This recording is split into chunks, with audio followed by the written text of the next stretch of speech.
ఉద్యమంలో కూడా స్లోగన్స్ ఏంటి? భారత్ వ్యతిరేక ఎవరెవరు వచ్చారు ఉద్యమానికి? అరుంధతి రాయ్ ఎవరండి? కాశ్మీర్ వ్యతిరేకంగా మాట్లాడేది. కాశ్మీర్ ఈ దేశంలో భాగం కాదని మాట్లాడే ఆమె. ప్రకాష్ రాజులు, వీళ్ళందరూ ఎవరు? వీళ్ళంతా కూడా హిందుత్వ వ్యతిరేక శక్తులు.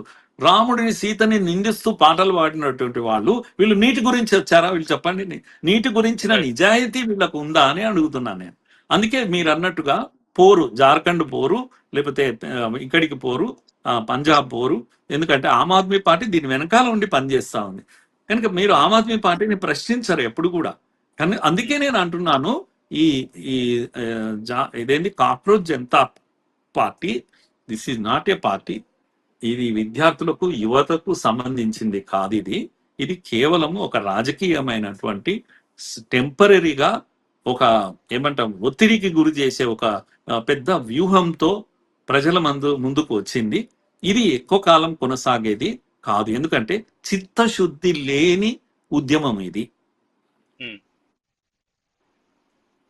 అయితే మురళీ మనోహర్ గారు, ఈ ప్రొటెస్ట్ జరిగిన తర్వాత ఇది సక్సెస్ అయిందన్న ఒక ఉద్దేశంతో ఇప్పుడు కొత్తగా ఏది యాంటీ రిజర్వేషన్ హటావ్ అని చెప్పి ఒక మూవ్మెంట్ స్టార్ట్ చేద్దామని, అలాగే E20 పెట్రోల్ కి వ్యతిరేకంగా నితిన్ గడ్కరీ రాజీనామా చేయాలని ఈ రకంగా కొత్త మూవ్మెంట్లు తీసుకొస్తూ ఉన్నారు.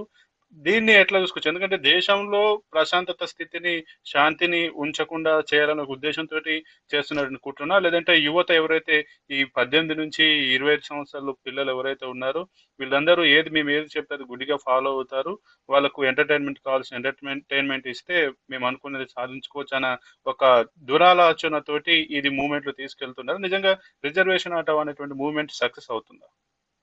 ఇప్పుడు ఈ ఉద్యమం తర్వాత మీరు అన్న ఈ రెండు మాటలు, అదేంది E20 ఏదది పెట్రోల్ పెట్రోల్ కి సంబంధించి, E20 పెట్రోల్ సంబంధించి ఒకటి, యాంటీ రిజర్వేషన్ హటావ్ ఆందోళన్ RHA లాంటివి మాటలు బయటకు వస్తా ఉన్నాయి. నేను మీ రెండిట్లో కూడా మీరు గ్రహించండి, ఏదైతే బీజేపీ వ్యతిరేకంగా ఉంటుందో ఆ ఉద్యమాలు వస్తాయి ఇప్పుడు.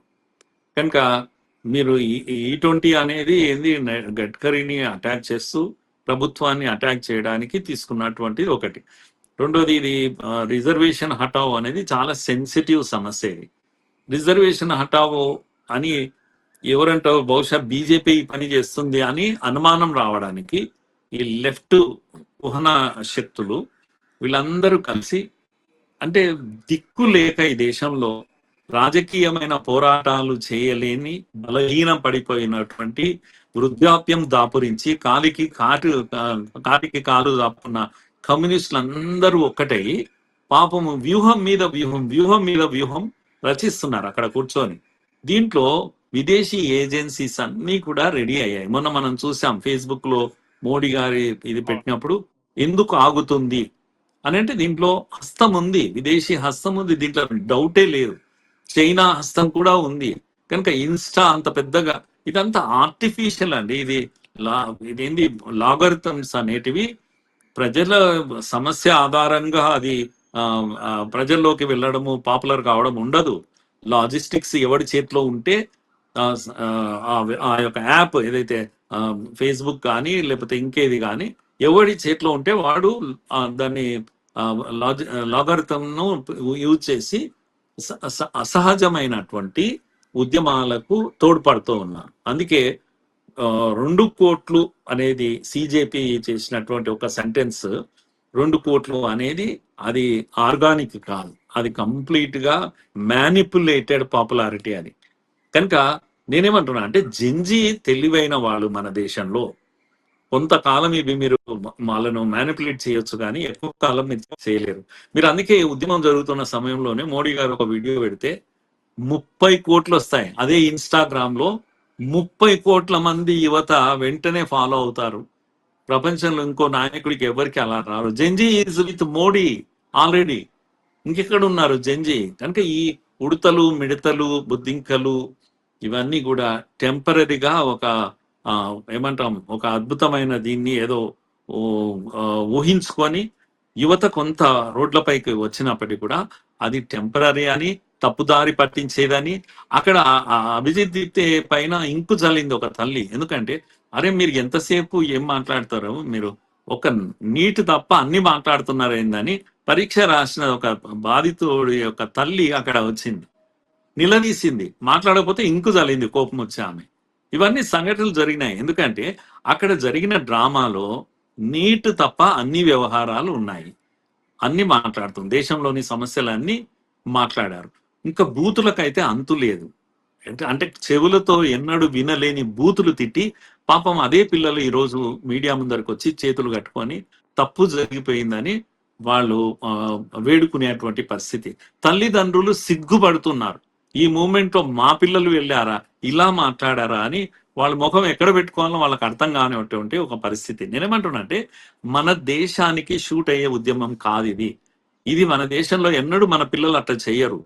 ఎవరు వాళ్ళు చెప్తున్నారు కదా, ఆ టైంలో మేము ఇలా ఇన్ఫ్లుయెన్స్ లో మేము మాట్లాడినంత తప్పితే మాకు ఇటువంటి మాట్లాడే ఉద్దేశం లేదని అంత బూతులు మాట్లాడిన ఆ పిల్ల పేరు మర్చిపోయాను.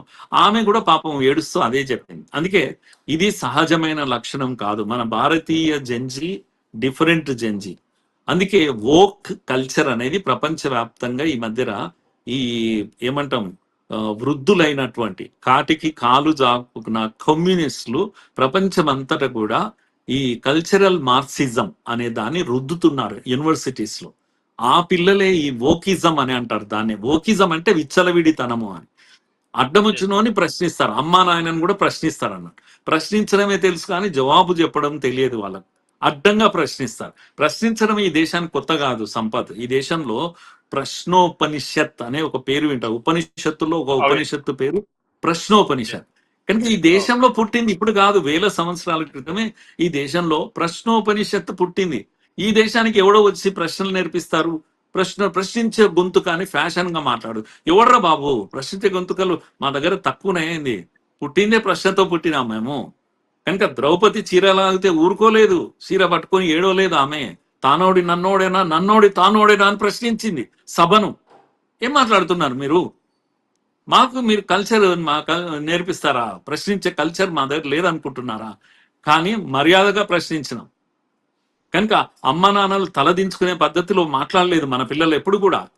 కనుక ఈ శక్తులు అరుంధతి రాయులు, ప్రకాష్ రాజులు, లేకపోతే యోగేంద్ర యాదవ్లు, ప్రశాంత్ భూషణ్లు, ఇవన్నీ కూడా మన దేశానికి అతీతమైన శక్తులు. ఇవన్నీ కూడా దేశ వ్యతిరేక శక్తులు డిజైన్ చేసిన ప్రోగ్రామ్ ఈ సిజేపి. కనుక సిజేపి లాంగ్ టైం కొనసాగదు, కానీ విద్యార్థి ఉద్యమాలు కొనసాగుతాయి.